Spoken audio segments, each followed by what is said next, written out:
저희가 지난주 함께 나눴던 말씀을 한번 돌이켜보면 아합은 아람, 그러니까 지금의 시리아와 치른 전쟁에서 하나님의 도우심으로 크게 승리를 거둡니다. 그리고 그것에 대해서 우리가 살펴봤지요. 안타깝게도 아합은 벤하닷을 살려주는 이 어처구니 없는 짓을 벌인 것으로 인해서 승리는 거뒀지만 실제적으로 하나님 앞에서 실패한 왕이라는 그러한 불명예를 얻게 됩니다. 그리고 나서 그 전쟁 이후에 3년 동안 아람과 이스라엘 사이에 전쟁이 없었다고 성경은 기록하고 있습니다. 이스라엘이라고 하는 지역에 있는 아합의 또 다른 왕궁에서 나름 평안한 시절을 보낼 때에 이 아합 왕은 자신의 궁전 옆에 있는 나봇이라고 하는 사람의 포도원에 아주 큰 관심을 갖기 시작합니다. 가까이도 있었고 무엇보다 그곳에 포도원을 헐고 자신의 정원을 짓고 싶어 했던 거죠. 아합은 이런 마음이 있었기 때문에 나봇에게 아주 좋은 조건을 제시합니다. 그리고 포도원을 자기에게 넘기라고 제안하지요. 2절의 말씀인데요. 당신의 포도밭이 내 왕궁에서 가까우니 나에게 주시오. 그 밭을 내 정원으로 만들고 싶소. 그 대신에 당신에게 더 좋은 포도밭을 주겠소. 당신이 원하면 그 값만큼 돈으로 줄 수도 있소. 꽤 괜찮은 제안인 것이죠. 그리고 왕이 이런 제안을 할 때에는 자신이 가지고 있는 그 땅의 가치보다 훨씬 더 많이 받을 수 있는 그런 기회이기도 했습니다. 그런데 이러한 아합의 제안에 나봇은 단 한마디로 거절을 합니다. 아합은 아마도 이러한 나봇의 단호한 태도를 꿈에도 생각하지 못했을 거예요. 사실 이스라엘에서 밭을 사거나 혹은 서로 바꾸는 것은 아주 흔한 일이기도 했고, 더더군다나 아합은 왕이었지 않습니까? 그러니까 왕이 제안을 하는데 그것을 이렇게 단칼에 거절할 줄은 생각도 못했던 것이죠.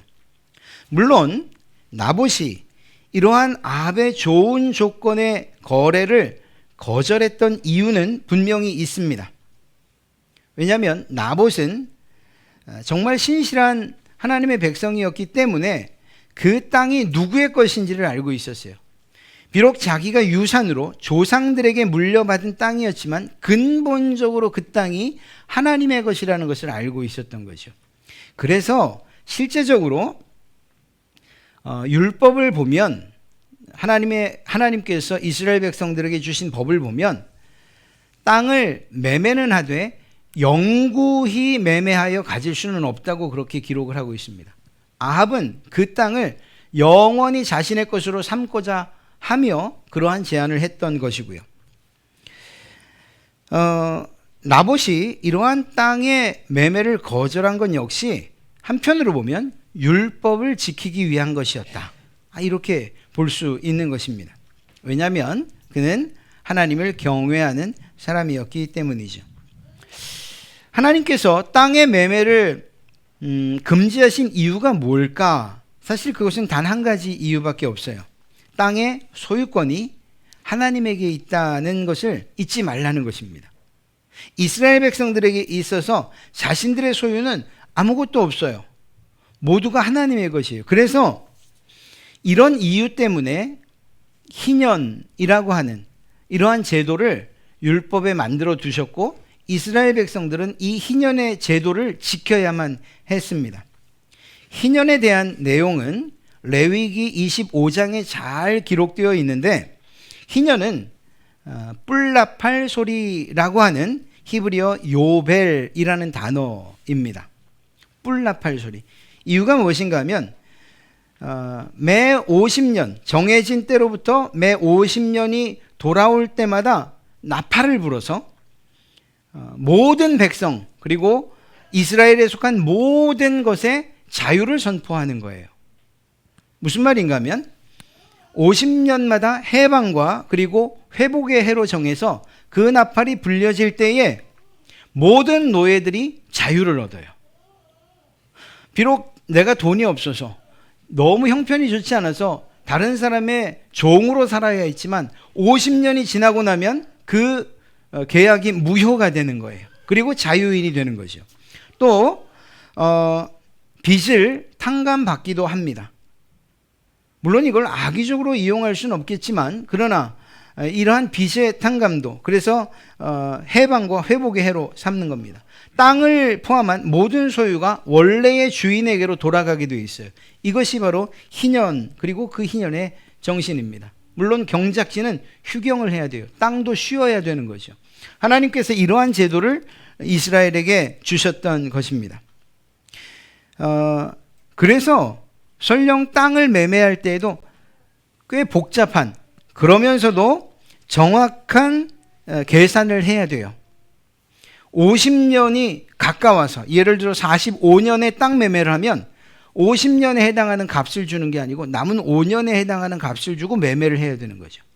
희년이 지난 바로 다음 해에 예를 들어 땅을 산다고 하면 50년치 거기에서 거둬지는 수확물이나 열매 값을 치르고 땅을 살 수 있는 거예요. 그리고 50년이 지나고 나면 그 모든 계약이 무효가 되고 원주인에게로 돌아가는 거죠. 뿐만 아니라 땅을 판 사람은 언제든지 자기가 판 땅을 다시 자기의 것으로 되찾을 수 있었습니다. 물론 땅을 되찾을 때에는 치른 값을 다시 계산해서 돌려줘야만 했죠. 이런 까닭 때문에 사실 나봇의 생각처럼 모든 소유가 하나님에게 있고 그렇기 때문에 누군가를 위해서 영원한 매매, 영원히 넘겨주는 이러한 매매는 할 수 없다라고 거절했던 것입니다. 아합이 이 사실을 몰랐을까요? 아합도 알았죠. 그러나 그의 탐욕과 욕심이 그 땅을 얻어서 정원으로 삼고 싶은 이 생각이 하나님의 율법을 이겨버린 거예요. 이런 상황이 벌어진 것이죠.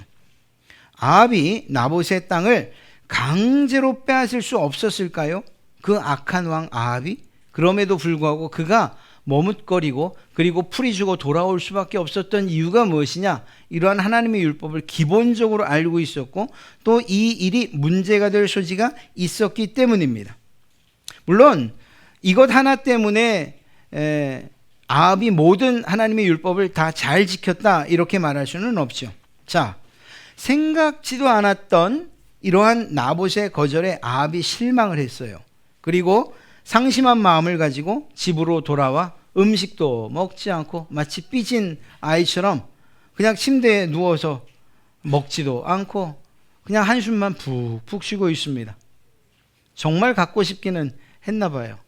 자, 이런 상황이 되니까 그 모습을 본 아내 이세벨이 그 이유를 묻지 않겠습니까? 아니 왜 그러십니까?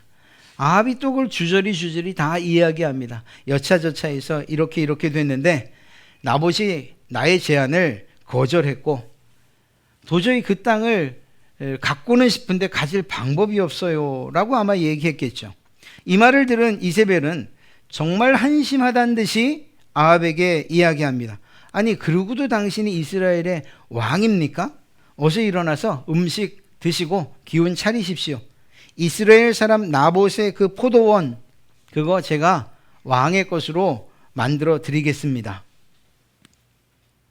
너무 단호하지 않습니까? 사실 이세벨로서는 아합의 태도가 이해가 되지 않았을 거예요. 왜냐하면 한 나라의 왕이 아니 이렇게까지 나약할 수 있는가?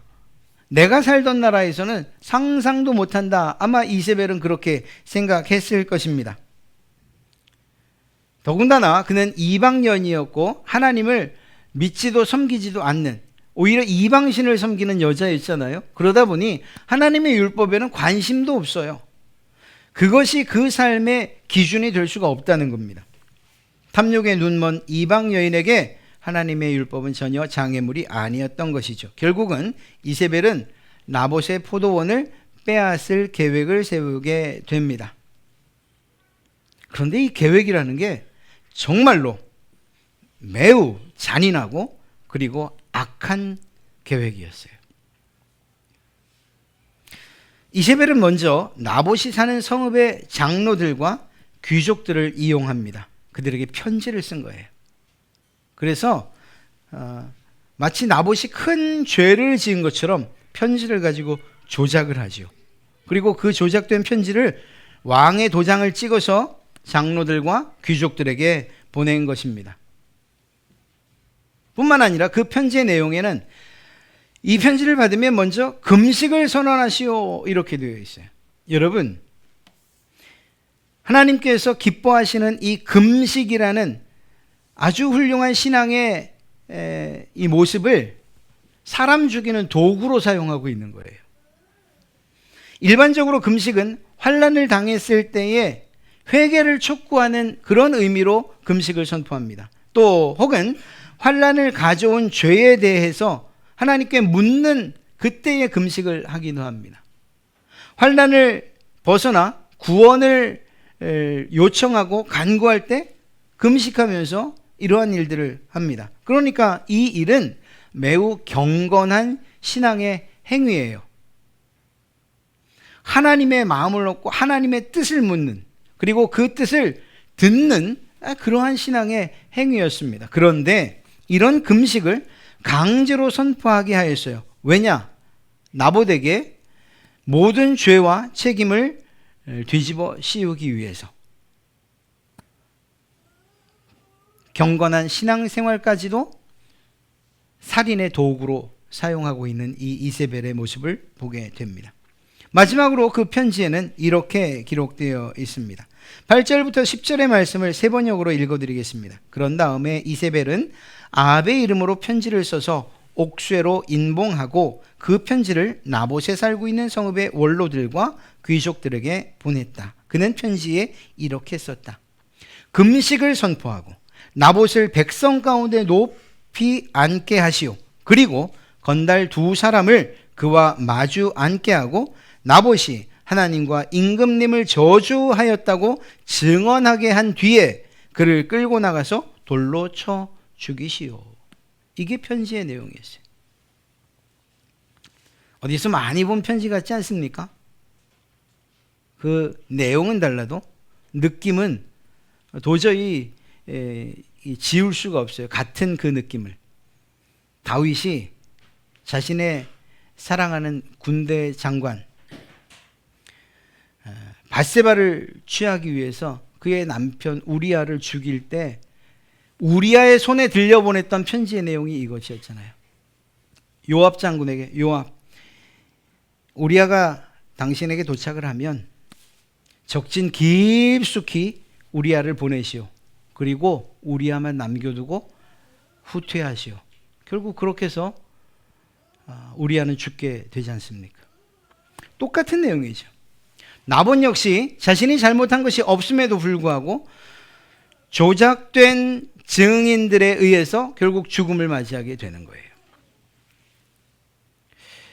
거짓 증인, 그런데 거짓 증인이 어떤 사람들이었냐? 건달이라고 표현하고 있죠. 예, 그렇습니다. 아무나 그저 돈 몇 푼에 거짓 증언할 수 있는, 위증할 수 있는 그런 사람들을 세운 거예요. 하나님께서는 이 위증도 매우 큰 죄로 보시는데 말입니다. 어찌되었거나 이 모든 일은 이세벨의 편지의 내용대로 착착 진행이 되었고 두 건달은 거짓 증언을 합니다. 나봇이 하나님과 임금님을 욕하였습니다. 내가 들었습니다. 내가 봤습니다. 이스라엘의 법상, 율법상 최소 2명의 증인은 있어야 되거든요. 나봇은 결국 성 바깥으로 끌려나가서 돌에 맞아 죽습니다. 열왕기하 9장에 기록된 내용을 볼 때 나봇뿐만 아니라 그의 아들들도 모두 죽습니다. 하나님의 율법을 지키려 했던 그 나봇이 오히려 하나님의 율법을 가장한 폭력과 살인에 죽음을 맞았고 땅마저 빼앗긴 것이죠. 사람이 어쩌면 이렇게까지 악할 수 있는가? 작은 포도원 하나를 자신의 정원으로 사용하기 위해서 하나님 앞에 성실했던 한 사람, 한 가정의 남편이자 아버지였던 나봇에게 누명을 씌우고 그것도 건달들을 통해서.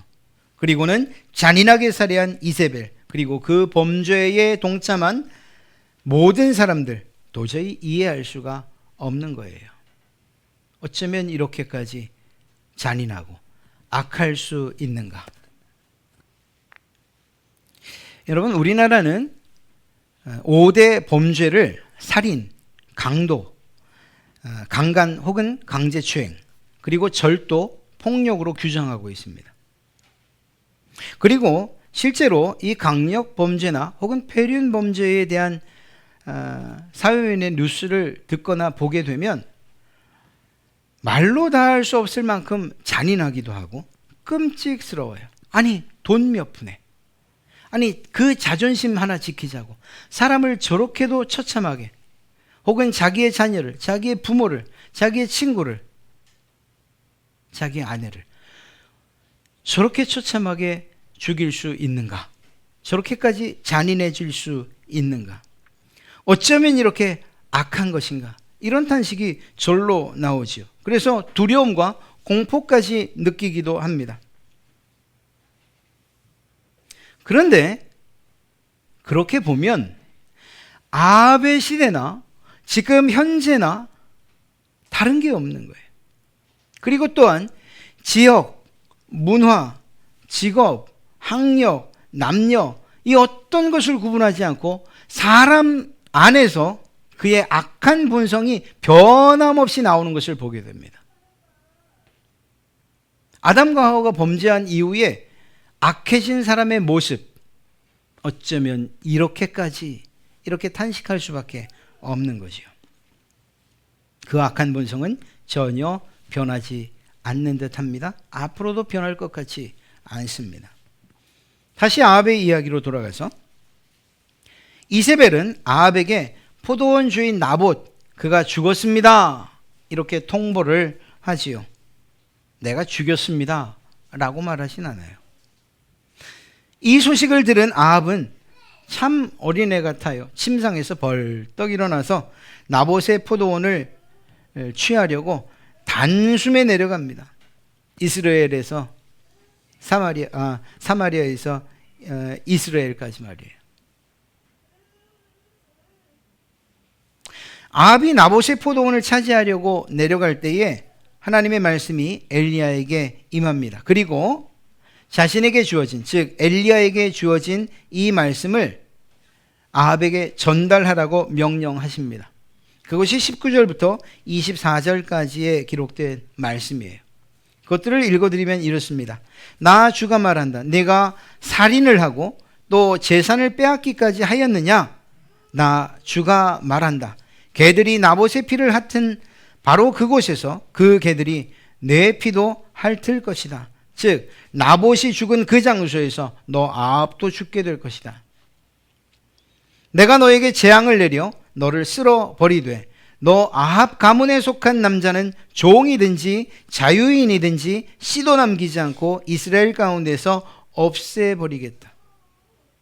내가 이스라엘 사람에게 죄를 짓게 해서 나를 분노하게 하였으니 내가 내 가문을 느밧의 아들 여로보암의 가문처럼 또 아이야의 아들 바아사의 가문처럼 완전히 멸망하도록 하겠다. 개들이 이스라엘 성 밖에서 이세벨의 주검을 찢어먹을 것이다. 아합 가문에 속한 사람은 성 안에서 죽으면 개들이 찢어먹을 것이고 성 밖에서 죽으면 하늘의 새들이 쪼아먹을 것이다. 이 말을 전하게 하죠. 그리고 엘리야는 하나님께서 전하게 하신 그 말씀을 아합에게 그대로 전달합니다. 여러분, 그런데 바로 다음 순간에 우리는 전혀 생각지 못했던 상황을 접하게 돼요. 아합이 엘리야가 선포한 하나님의 말씀을 듣고 근신한 거예요.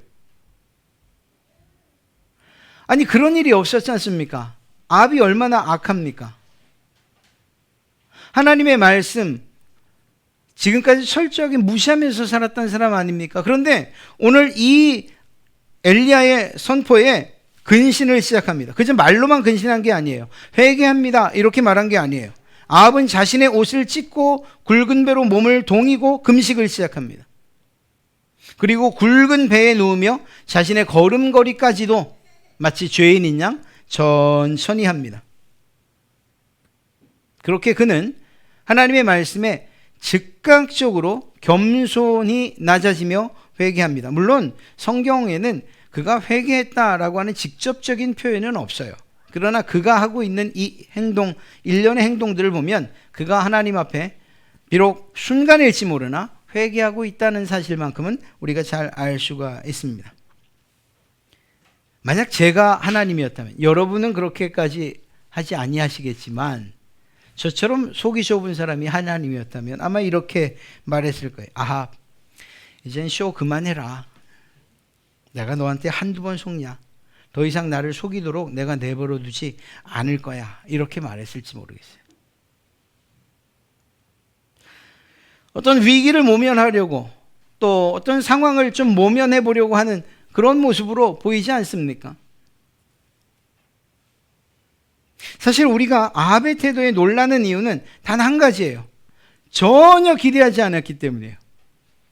아합의 이야기를 우리가 꽤 많이 봤는데 아합처럼 하나님을 두려워하지도 않고 하나님의 사람을 무시하고 자신의 아내 이세벨에게 끌려다니면서 악을 행했던 그 아합이 회개할 것이라고 전혀 기대하지 않았기 때문이에요. 겸손히 낮아질 것이라고 생각하지 않았기 때문이에요. 그런데 그가 그런 모습을 보인 거예요. 여러분, 아합이 우리를 깜짝 놀라게 했는데 그것과는 비교할 수 없는 더욱 놀라운 하나님의 선언이 이어집니다. 하나님께서 이런 아합의 태도를 무시하거나 멸시하지 아니하신 거예요. 속 좁은 저는 또 쇼를 하는구나. 이제 그만해도 될 텐데. 저 속마음이 진짜일까 아닐까 이런 거 따지고 있는데 하나님은 그런 것 없어요. 그냥 그의 태도, 그 태도를 무시하지 아니하고 멸시하지 않으십니다. 그의 겸비함과 태도를 그대로 인정하셨고 그리고 아합의 집과 아내 이세벨에 대한 심판을 보류하신 거예요. 한 세대. 아합의 회개로 아합의 왕조는 한 세대를 더 이어갈 수 있었습니다. 물론 아합의 이 근신이 의미 있고 매우 중요하고 그에게서 볼 수 없는 그러한 태도이기는 했지만 이미 그의 집안에 선포된 심판을 취소할 만큼 영향력이 있지는 못했죠. 하나님의 심판에 그 말씀에 아합이 겸비해졌고 그 겸비해진 아합을 보시며 하나님께서 심판을 보류하셨다. 이 구도를 우리는 잊지 말아야 됩니다. 이 사건은 하나님의 인내와 그리고 그분의 용서를 보여주는 생생한 이야기이기 때문입니다. 여러분, 열왕기서를 관통하며 강조되는 그러한 중심 주제가 무엇입니까? 그것이 바로 하나님은 죄인들이 회개하고 돌이키면 언제든지 그들을 용서할 준비를 하고 계시는 자비로우신 분이라는 사실을 확인시켜 주고자 하는 것. 이것이 열왕기서에 흐르는 중심 주제예요. 여러분, 이 책이 최종적으로 정리된 곳이 어딘지 여러분들도 아시죠? 그렇습니다. 바벨론이에요. 바벨론.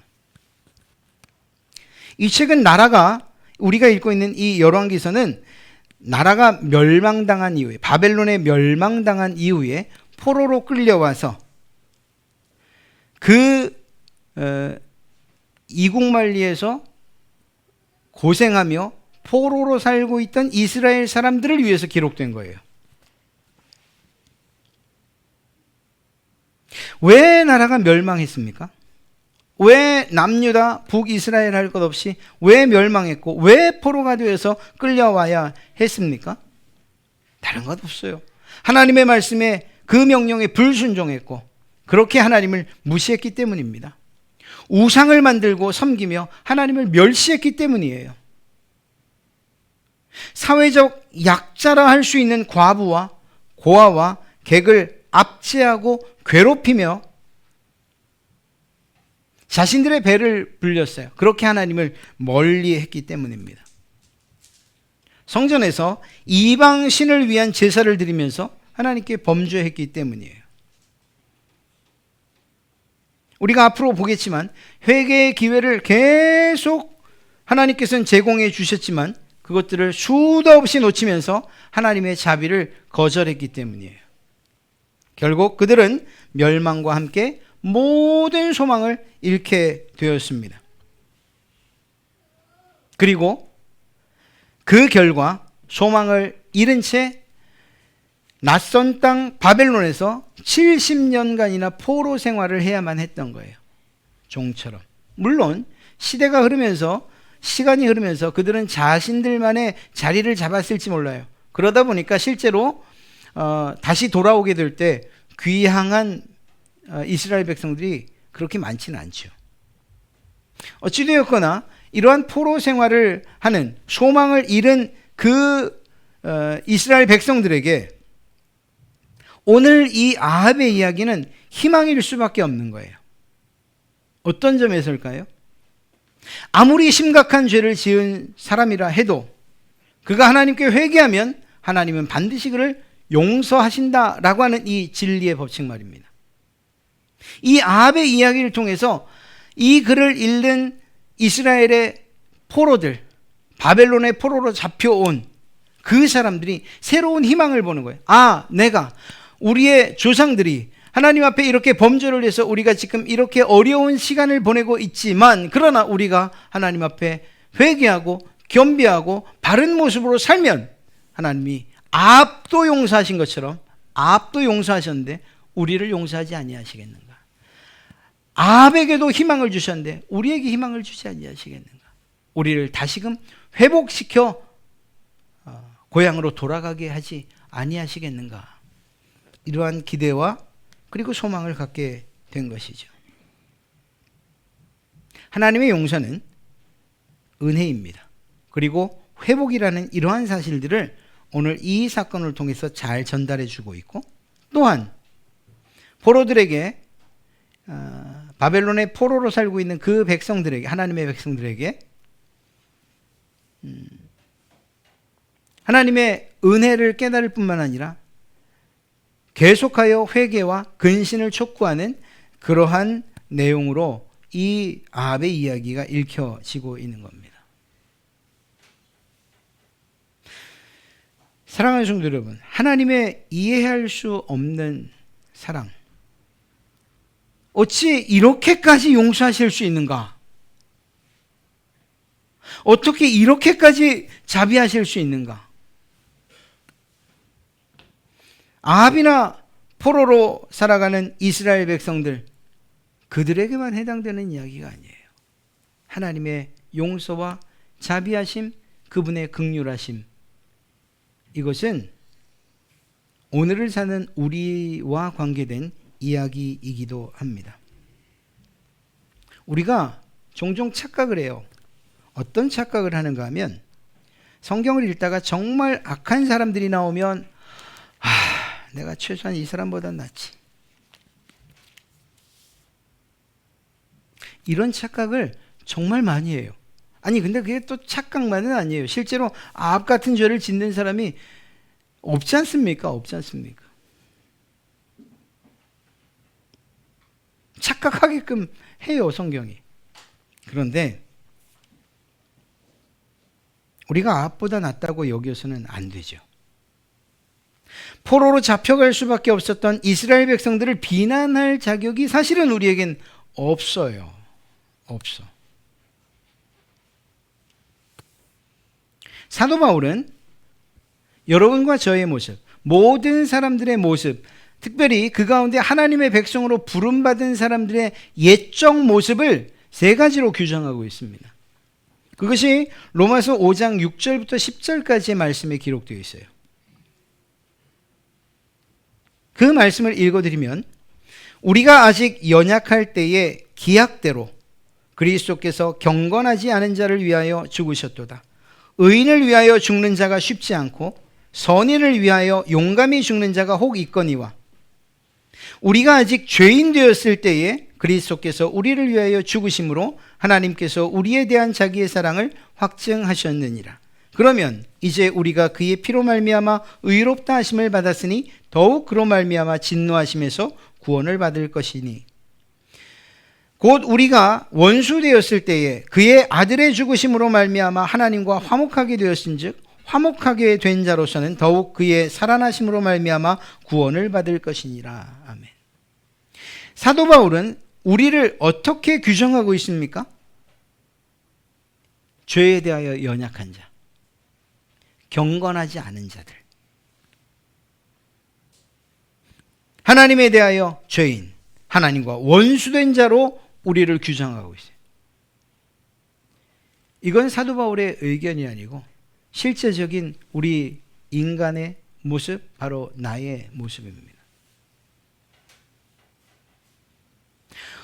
우리가 하나님을 알기 전에, 그분의 은혜를 입기 전에 어떠한 사람들이었는가? 하나님을 알지 못한다는 것 자체가 죄인이었어요. 성경은 그렇게 규정하고 있어요. 죄라는 것 자체를, 하나님을 알지 못하는 것을 죄로 규정하고 있어요. 아담과 하와 이후의 모든 죄인들은 그 죄의 굴레로부터 벗어날 수가 없었어요. 그렇기 때문에 그 죄에 연약한 거예요. 죄의 본성 가운데 살기 때문에 아합과 같은 태도는 그저 죄에 굴복당한 연약한 인간의 모습을 보여주고 있는 거예요. 죄에 굴복당하는데 어떻게 경건하게 살 수 있겠습니까? 하나님 앞에 경건하지 못하고 명령을 지키지 못하는 자를 성경은 죄인이라고 말하고 있죠. 더 나아가 하나님과 원수된 자로 우리를 규정하고 있다는 것입니다. 그리고 이건 사실입니다. 그래서 우리는 스스로 생각하기를 회개한다고 해서, 내가 용서를 구한다고 해서 이렇게 큰 문제들이 이런 사소해 보이는 회개로 해결될 수 있는가? 이런 생각까지 하지요. 그런데 아합에게 보이신 하나님의 이 놀라운 반응을 하나님은 여러분과 저에게도 보이십니다. 우리가 봐도 어설퍼요. 때론 우리의 회개나 낮아짐이 너무 가벼워 보이기도 해요. 내가 하는 회개의 모습을 봐도 그럴 때가 있어요. 그런데 우리의 이러한 회개를 하나님은 결코 무시하지 아니하신다니까요. 여러분이 하나님 앞에 나와서 하나님 잘못했습니다, 내 죄를 용서해 주십시오라고 하는 이 말 한마디를 무시하지 아니하신다니까요. 멸시하지 아니하신다니까요. 오히려 이러한 보잘것없는 우리의 고백에 하나님은 가장 귀한 것으로 반응해 주셨어요. 우리가 죄에 대하여 연약하여서 경건한 자로 살 수 없는 그때에, 그런 모습 가운데 살고 있음에도 불구하고 그때에 우리를 대신하여 예수 그리스도를 십자가에 죽게 하셨어요. 우리가 죄인 되었을 때에, 그래서 아무 소망 없이 바벨론의 포로처럼 살아가는 그때에 예수 그리스도께서 우리를 위하여 죽으셨던 거예요. 그렇게 하나님은 자기 아들 독생자 예수 그리스도를 십자가에 못 박아 죽이는 이 일을 통해서 내가 내 아들을 십자가에 못 박을 만큼 내가 너를 사랑한다고 우리에게 말씀하고 계신 거예요. 그것을 하나님이 우리를 사랑한다는 것을 증명하셨어요. 어떻게? 자기의 아들을 십자가에 못 박는 방식을 통해서 말이에요. 내가 이만큼 너를 사랑한다. 우리가 하나님과 원수 되었을 때에 우리 주 예수 그리스도께서 십자가에 못 박히심으로 더 이상 하나 될 수 없을 것 같았던 하나님과의 관계를 화목하게 해 주셨어요. 이것이 보잘것없는 우리의 회개와 그리고 우리의 낮아짐에 대한 하나님의 측량할 수 없는 은혜이고 용서이며 자비인 것입니다. 그러니 우리가 어떻게 이렇게까지 용서하실 수 있습니까? 어떻게 이렇게 자비로우실 수 있습니까? 어떻게 이렇게 사랑이 많으실 수 있습니까? 고백하지 아니할 수 없는 거죠. 사랑하는 성도 여러분, 우리에게 기회가 있을 때 우리는 하나님의 놀라운 사랑과 자비와 은혜 속으로 들어가야 할 줄로 믿습니다. 그냥 액면 그대로 아합도 용서하셨는데 우리를 용서치 아니하시겠습니까? 이스라엘에게도 회복과 소망을 주셨는데 여러분에게 회복과 소망을 선물로 주지 아니하시겠습니까? 하나님의 무한한 자비와 용서를 믿는 그러한 마음으로 하나님께 두 손 들고 나가야 하는 것, 바로 지금인 줄로 믿습니다. 하나님은 결코 여러분을 그리고 우리를 무시하거나 멸시하지 아니하십니다. 오히려 있는 모습 그대로 받아주시는 분인 줄로 믿습니다. 사랑하는 성도 여러분, 오늘의 말씀을 마음에 새기시고 다음 한 주간 살아가실 때도 이러한 하나님의 자비와 용서, 은혜와 사랑 속에 하나님의 풍성한 위로와 격려를 경험하시며 승리하시는 그러한 여러분 되시기를 주님의 이름으로 축복합니다.